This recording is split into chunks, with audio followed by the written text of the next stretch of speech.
साथियों नमस्कार। आज हम जानेंगे टैली में जनरल वाउचर एंट्री कैसे की जाती है। पिछले वीडियो में हमने आपको पेमेंट कंट्रा रिसीव वाउचर की पूरी जानकारी दी। तो आइए हम देखते हैं जनरल वाउचर में काम कैसे करते हैं।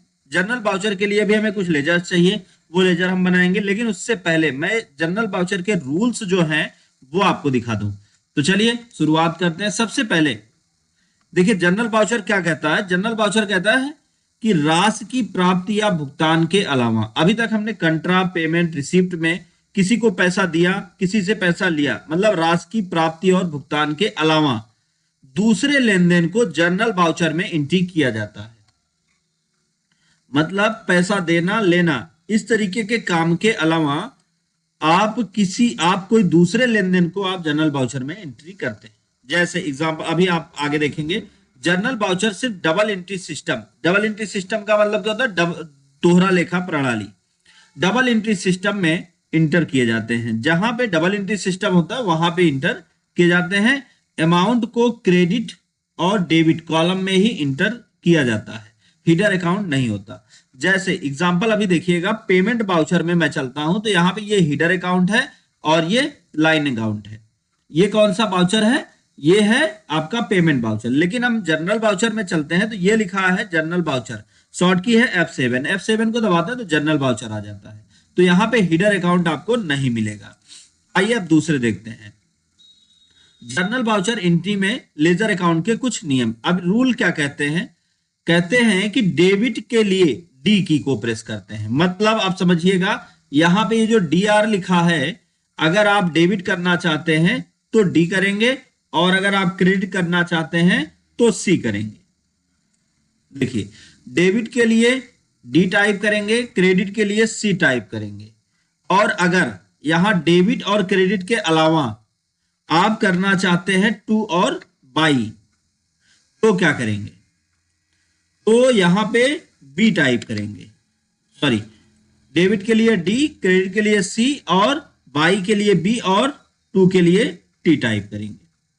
लेजर अकाउंट को सिलेक्ट करते हैं। और एक बात ध्यान दीजिए, सबसे पहले यहां पे क्या करेंगे? लेजर अकाउंट को सिलेक्ट करेंगे। और एक नियम याद रखिए, यहां पे कैश और बैंक अकाउंट को छोड़कर बाकी सभी लेजर यूज किए जाएंगे। फिर कहता है डेबिट और क्रेडिट कॉलम में अमाउंट इंटर करें। मतलब यहां पर आप देखिए, जैसे हमने यहां पे मान लीजिए सिलेक्ट कर लिया, तो डेबिट या क्रेडिट में आप अमाउंट को इंटर करते हैं। अब उसके बाद क्या कहता है? यहां आप निगेटिव अमाउंट नहीं इंटर कर सकते। मतलब आप माइनस लगाकर अगर आप चाहें कि अमाउंट को इंटर कर दें तो वो इंटर नहीं किया जाएगा। फिर कहता है सभी डेबिट अकाउंट का टोटल सभी क्रेडिट अकाउंट के कुल योग के बराबर होना चाहिए। इसका मतलब यह है कि यहां पे आपने जो अमाउंट इंटर किया वो अमाउंट आपका क्रेडिट के सामने यहां पर बराबर होना चाहिए। अगर इनमें अंतर होगा तो आप एंट्री नहीं कर पाएंगे। तो यहां पर हम कुछ एक दो यहां पे वर्क करेंगे तो समझ में आएगा। तो उसके लिए सबसे पहले हम एक लेजर बनाते हैं। लेजर बनाने का तरीका मैंने आपको कई बार बताया। तो यहीं से डायरेक्ट हम क्रिएट करते हैं लेजर, Alt+C दबा देंगे तो लेजर क्रिएट हो जाएगा। अब यहां पे हम एक फीस बनाते हैं, मान लीजिए एक चार्ज बनाते हैं, डिप्रिसिएशन चार्ज। अच्छा, ये लेजर के लिए आप लोगों को प्रॉब्लम होती होगी कि कौन सा वो टाइप करें, मतलब लेजर के लिए अंडर ग्रुप क्या करें। तो अंडर ग्रुप और इस तरीके की बहुत सारी चीज अगर आप जानना चाहते हैं तो आप कमेंट बॉक्स में बताएंगे, तो हम आपको पूरा का पूरा नॉलेज देंगे। एक एक जो आपका एग्जाम्पल के साथ मैं आपको बताऊंगा कि इसमें आप क्या जो है इसका अंडर ग्रुप चुने। जैसे मैं डिप्रिसिएशन चार्ज यहां पे करता हूं, डिप्रिसिएशन चार्ज। अब यहां पे हमें लेजर के लिए कौन सा ग्रुप चुनना होगा। तो एक बात ध्यान दीजिए, बिना ग्रुप के आपका जो लेजर है ये पूरी तरह से कंप्लीट नहीं होगा। तो हम डिप्रिसिएशन चार्ज में क्या करेंगे? Indirect expense. तो आप यहां पे देखें, इनडायरेक्ट एक्सपेंस कहीं होगा, इनडायरेक्ट एक्सपेंस। इसको सेलेक्ट करके हम एंटर करते हैं। बाकी यहां पे इंटर करके हम आगे बढ़ जाते हैं और फिर एंटर करके इसको सेव करते हैं। अब फिर यहां पे देखिए, आपका जो कर्सर आ गया वो डेबिट के नीचे आ गया।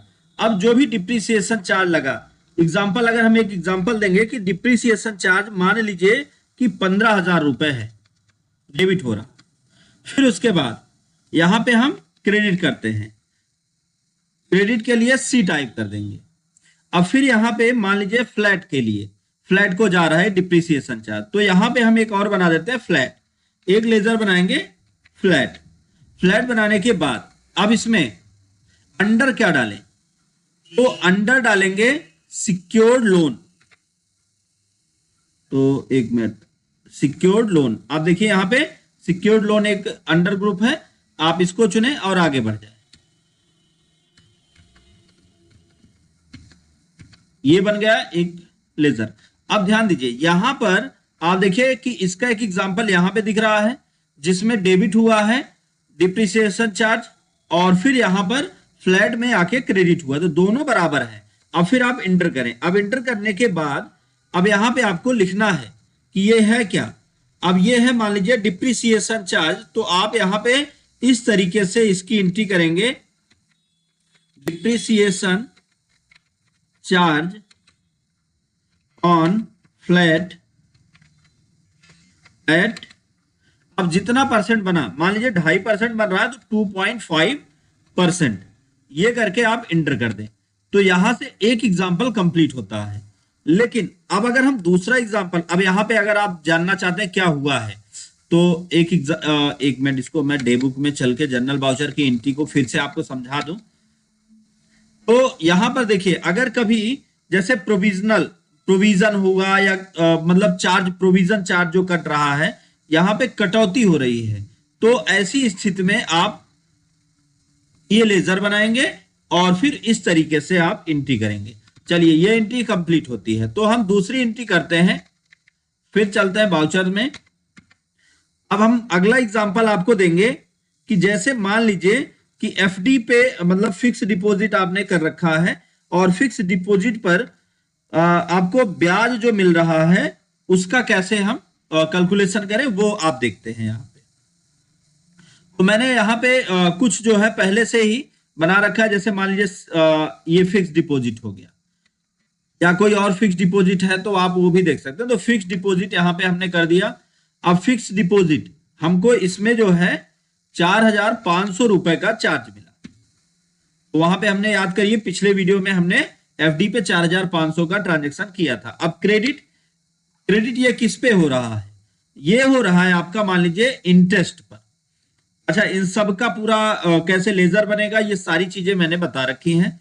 अब इंटरेस्ट और फिक्स डिपॉजिट, तो इंटर करिए, अब आपका इंटरेस्ट ट्रांसफर हो जाएगा। अब यहां पे आप लिख सकते हैं कि एफडी विथ